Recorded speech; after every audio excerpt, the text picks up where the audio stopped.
Well, apparently someone went for an unscheduled ride. Oh look, a shopping cart.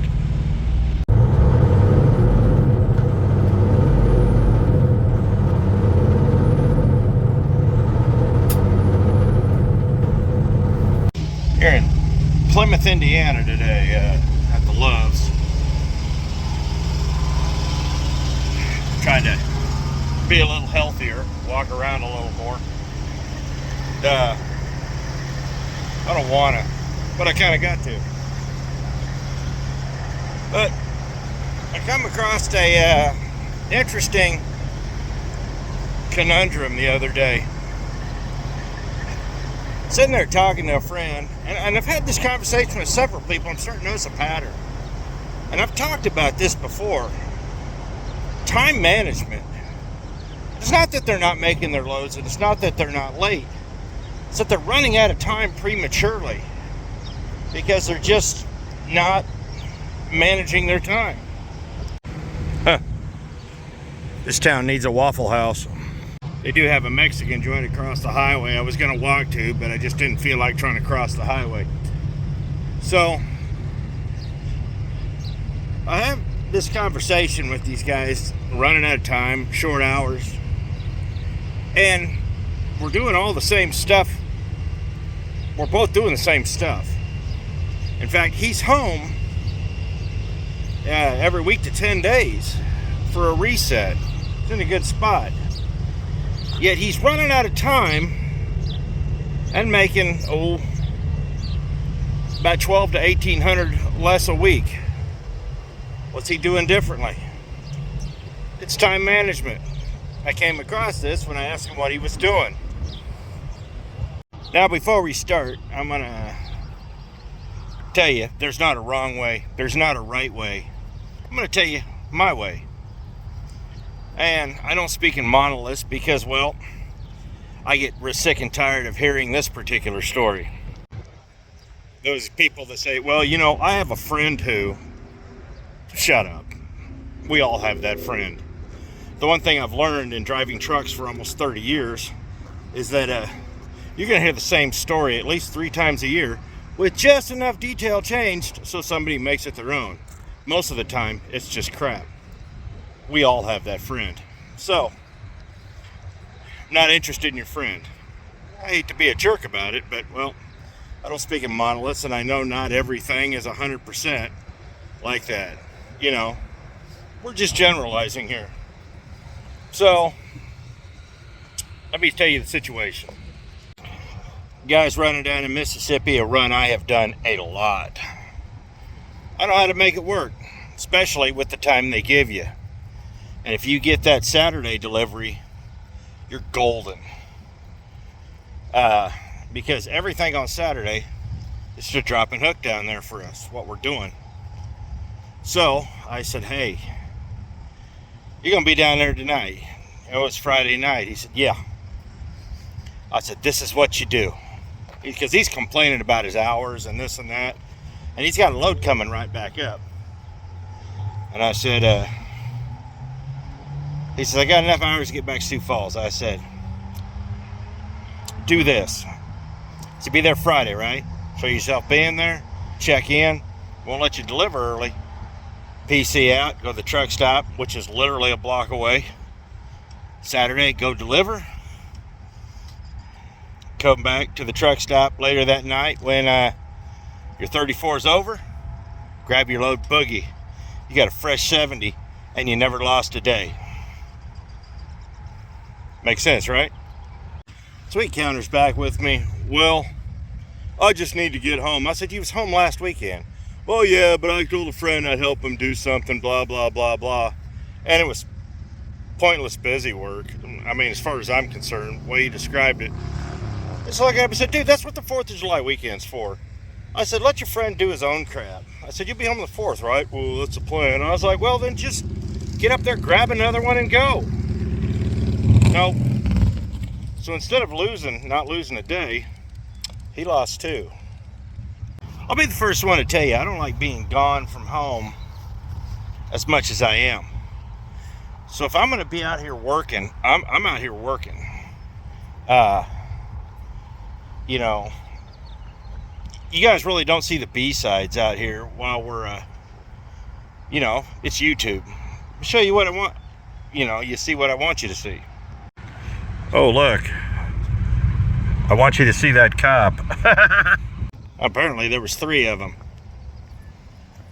Just stay over here. One of the biggest mistakes I see drivers making when it comes to time management is assuming that they got the time. Now, here's every situation is different. If you got plenty of time, but it's not a drop and hook, truthfully, I like to get where I'm going and get off the clock. But you know, you've got set time on this side and a set time on this side, so it is what it is, and you have to make that work for you. But if you got plenty of time and it's a drop and hook, if you could shave a day off that, I've always said one day is $1,000. That's ideal. You want to make $7,000 a week on the low end. Why not? I'm talking gross numbers before fuel, but it's realistic. We got guys out here making 7 to 10 a week. That's not unheard of. And they're getting a reset in the middle of it. They're doing that through time management. Now, I mean, I've talked about this before a lot, and trust me, like I said, I don't like being out any more than anybody else does. But if you're gonna be out, you might as well be working. That's where you make your money, and you can take some good time off and enjoy yourself. Walked over here to US 30. Was gonna go over there to the Hacienda, but nope. These old markers are pretty cool. I'm assuming that means right of way. They'll take the right of way, but they still want you to mow the ditches. Go figure. Apparently, the state's not doing their job, but these people are. Beautiful lawn. I just heard my drill sergeant scream, "Stay off the grass." Now, I talk about time management a lot. A lot. I've talked about it before. A lot. But it's that important. Even if you don't know what you're doing, you need to act like you do. If you don't know what you're doing, and you have no idea what load you're picking up on the other side, get there as soon as you can. Don't screw around. Because, well, an hour or two might determine that $3 a mile load versus that broker load you have to pick up the next morning. Yeah, not a joke. One of the other problems I have talking to people about time management, people are so fixated on miles. Miles. Well, that's an extra 3 or 4 miles. And, ooh, mosquitoes are like this today. Yeah, but it takes you 40 minutes longer to do it. But it's shorter. But it takes you 40 minutes extra to do it. So I'll tell you a story about that. Going through Chicagoland today. I'm on 80, 94, 294, all that. And you start, it's Sunday, but it's a little busy for some reason. I don't know why. But it's busy. And it wasn't through the road construction either. We flew through the road construction. So I'd already checked Google Earth or Google Maps, see where it was, and I noticed that it was solid red, but it was starting to break up in spots. It's like, all right, versus now, do I just need to get on 30 and shoot across, or jump down 395 or 394, or what do I need to do to get around it? There's several different ways you can go. Jump on 53, go down to 30, shoot across. But I know that's slow. Between 40 and 50 miles an hour, lots of stoplights. So you got to deal with that. So I noticed that, like I said, traffic was starting to break up. So I stayed on that. Now, Took me probably an extra 20-25 minutes. So then I get looking. So I go up 90-94, we're going to cut down to 49 down through Chesterton and hit US 30. I got to go over here to 31 and south. So I get looking at that, and it is red. So there's one of two ways I can go. Jump on the toll road. Well, no, actually I couldn't jump on the toll road. I could have, I could have gone early, gone up, jumped on the toll road and come back around. That would have just been expensive and not really done anything. Or I could jump on 65, go down to 30 and go that way. That adds it doesn't add any extra miles to it at all, but it might add a little bit of time. So I had to sit there and figure that out. Now the reason I went down 65 over to 30 was because that block on 94 was not there earlier, and it was building. If it's building on a Sunday, that tells me something bad has happened. So I just decided, well, we're just going to brave all these stoplights, which we did. Now there's nothing more disheartening than having a spare hour to being 10 minutes short. Time management. Let me tell you what happened with this load. First of all, I'll be the first one to tell you, I didn't want this load. But they called me, it's 4th of July weekend, and when this particular person calls me, they're out of options, and I'm it. It's not that I'm special, it's just, they know I'll get it there. It's just a gift I have. Anyhow, if it had been anybody else but this person call me, I would have just told them, no. No, I'm not doing this load. I don't like it.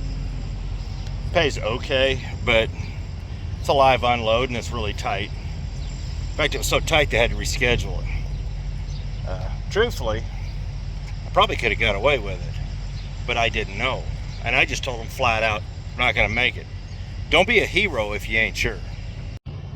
Now, when they gave me this load, I was still 3-4 hours away from dropping my previous load. So that was a problem.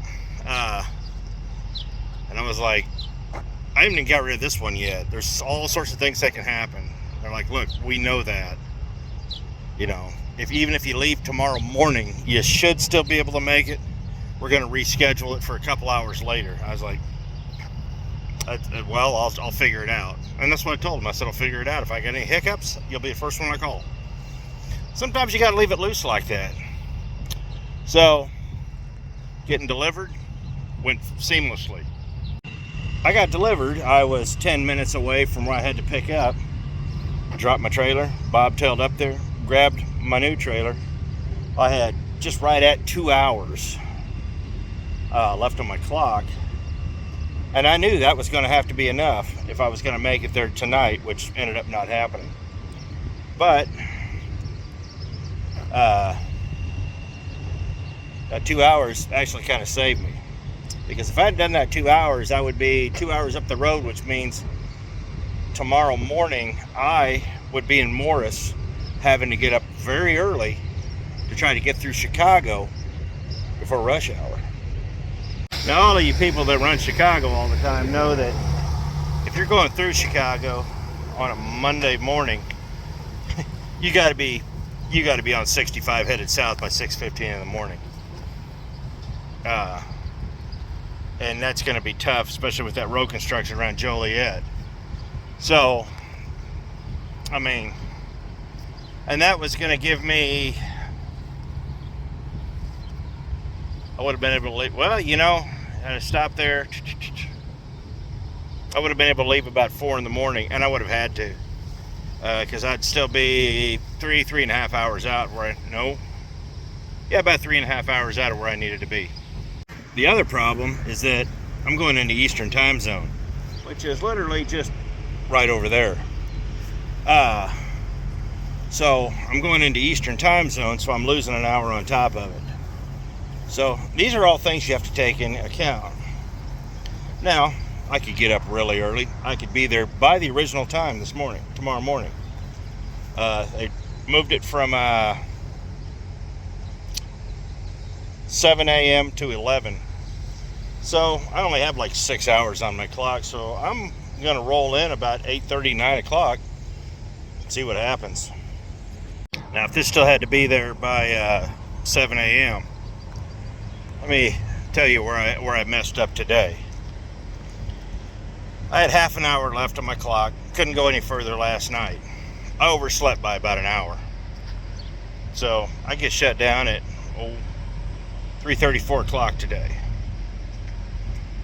If I'd shut down, if I'd woke up and took that hour, I'd be shut down by 2:30, 3 o'clock. But we don't know what traffic. And so like I said, traffic in Chicago was starting to break up, which means I would have got there right at the peak of that mess. And that might have detoured me another route. So right now this is just a bunch of what ifs. But I messed up by not leaving right at my 10. That being said, I didn't have to, and I knew it. If I had to make the 7 o'clock, I could do it. But sometimes you don't want to let your dispatch know that. One of the biggest things that guys do when they're dealing with dispatch is try to kiss their butts. It's true. Try to build points. Try to be the hero. Do your job. They'll remember that more than you being a hero. Most of these heroes, all they remember is, yeah, he'll do whatever we want, but he's such a kiss ass, he's hard to deal with. And they end up abusing you in completely different ways because, well, you're just a putz. And yeah, that's what happens. Don't try to build points. Don't try to be a hero. If you do your job and you do your job well, you're going to stand out for that. Like the old joke is, you know, I hate doing a good job because then they'll know I know how to drive. But that being said, I come from a time and a culture to where perfection was the goal. I mean, perfection and professionalism. It wasn't a milestone to be reached. It was expected. You know, you did it because it was the right thing to do. And eventually, once you start standing out, the money comes. It's not instant. It's never supposed to be. And I've done a bunch of things on money. We don't need to talk about that. Except I'm going to say this. The things that are going to make you money out here, the two main things, being professional and good time management. And I know what some of you are all saying, don't you take a week off every month? Yeah. But you know what? If you split it just right, you'll never lose a paycheck. It's true. One paycheck might be a little small, but you're going to keep that consistency flowing in. You know. It's just professionalism has its own rewards. And truthfully, well, let me tell you about a mechanic friend of mine. In fact, he's the guy that went on Tail of the Dragon with. I'm going to tell you, you see him, he's 500 pounds. He's a big dude. But he's probably one of the best mechanics in the Quad Cities, if not the best. You're going to be like, well, how can a guy like that? Because the guy's good, and he's professional, and he's gifted. The guy is probably one of the best mechanics I've ever seen in my life. So let me tell you what happened when he was out looking for a job. Eventually, jobs don't work out and it's time to go. He's got people looking for him. He doesn't have to go find people. People find him. People offer him money. People offer him a lot of money. And you know what? He's a professional. He earns every minute of it, every dollar of it. And truthfully, I don't think they pay him enough. Right now, his main problem is he can't advance because he's too good at his job and nobody wants to lose him. I guess in a way that's a compliment, but no matter what you do in life, it's all about growth. You've got to grow. Apparently I walk somewhere. I gotta quit looking at this camera and figure out where I'm at. I'm gonna tell you all the simple truth that, and this is the one thing this video people are gonna laugh at me for and yell and tell me I'm full of crap. It's about the money. Seriously. It's all about the money out here. You wouldn't do this insanity if it wasn't. So, how are you going to get paid? Time management is paramount. It's like I said, it's the difference between a $3 a load and $1.10 a load per mile. It's the difference between never losing a day and missing two, like my friend.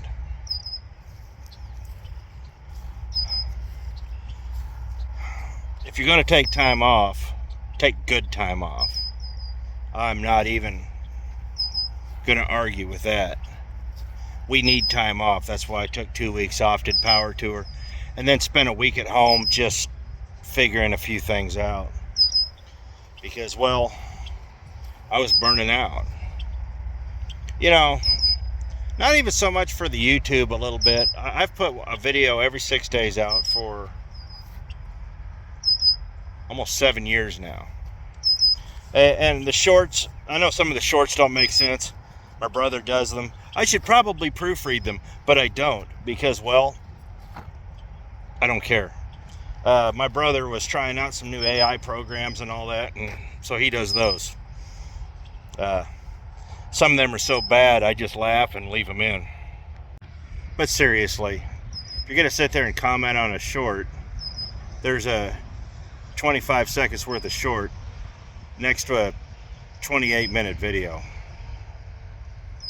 Yeah, you're going to need a little context. But, like I said, it's all about the money. And anybody that tells you otherwise is a liar. Don't get me wrong. I have a lot of enjoyment out here. I do. But about the last 10 years, it's just the way I make my living. You get tired of certain things. I don't enjoy going to the West Coast anymore. I used to love California. I love the San Joaquin Valley. I do like it out there. The high deserts of Idaho are incredible. The Cascades, stunning.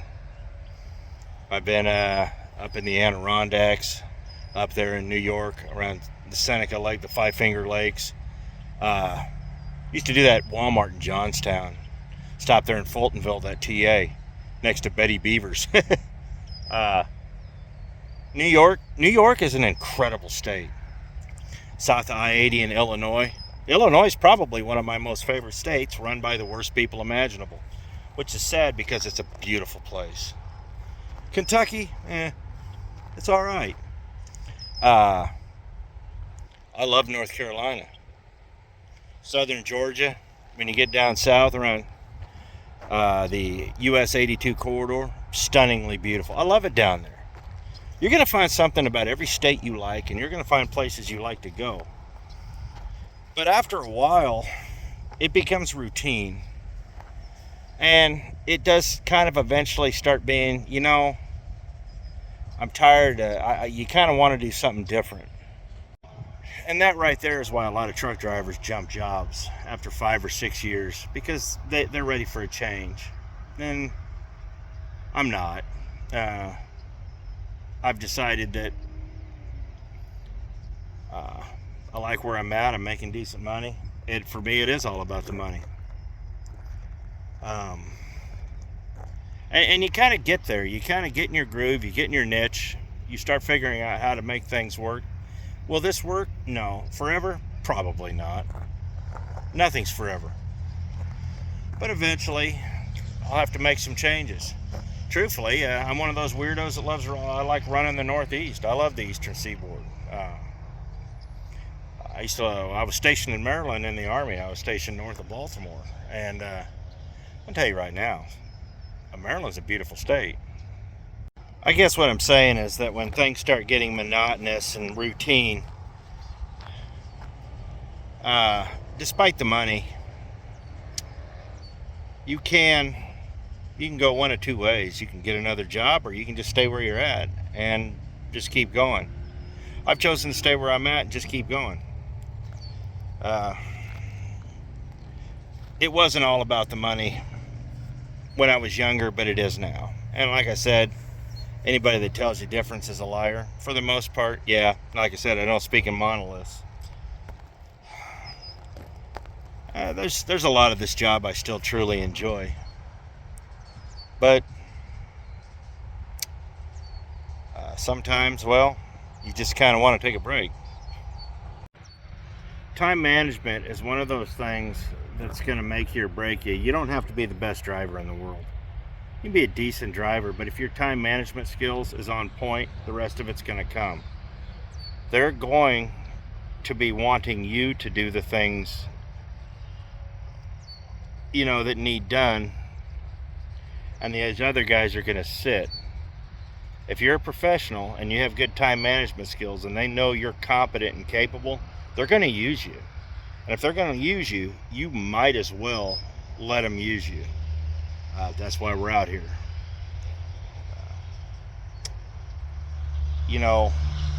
I don't talk about my personal pay that much. You guys got an idea. I make decent money. But comparing the guys who are home every week versus people like me that are out every week, stay out for 2.5, 3 weeks at a time, the difference is vast. We're talking, I'm making almost triple what they're making. It's not a joke, because there's no time management. You can't use these guys. They painted themselves into a box. And that is kind of the whole crux of it right now.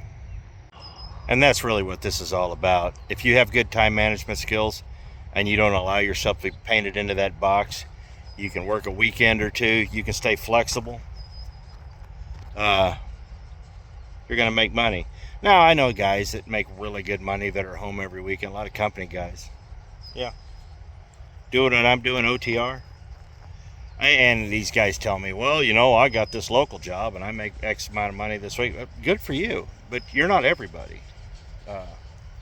These jobs are not as plentiful as people would think.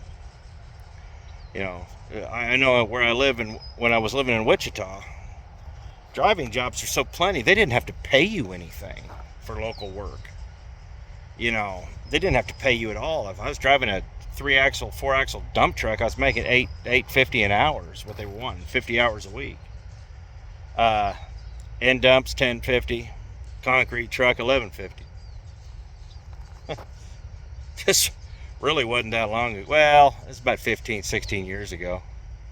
It's only been recently that they've actually started bringing it up. But even now at $20 an hour, that's kind of tough, especially after they take taxes out of it. So now I'm just rambling. I guess I'm going to leave it with this. Figure it out. Because if you don't figure it out, somebody else is going to. And they're going to jump past you in line. And you're going to be left in the dust. Being left behind is not where you want to be. Because it takes a hell of a lot more effort to catch up than it does to stay in front. And trust me, to stay in front takes enough effort. All you NASCAR fans will enjoy that. I know this video was a little bit all over the board, and I didn't do a very good job of tying it all in. But figure it out. Figure out what you want.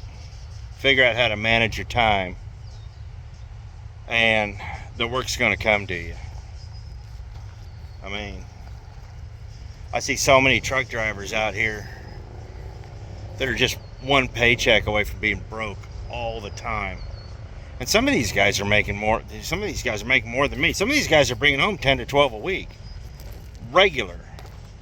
And they can't keep their lights on. I don't know what to tell you about that.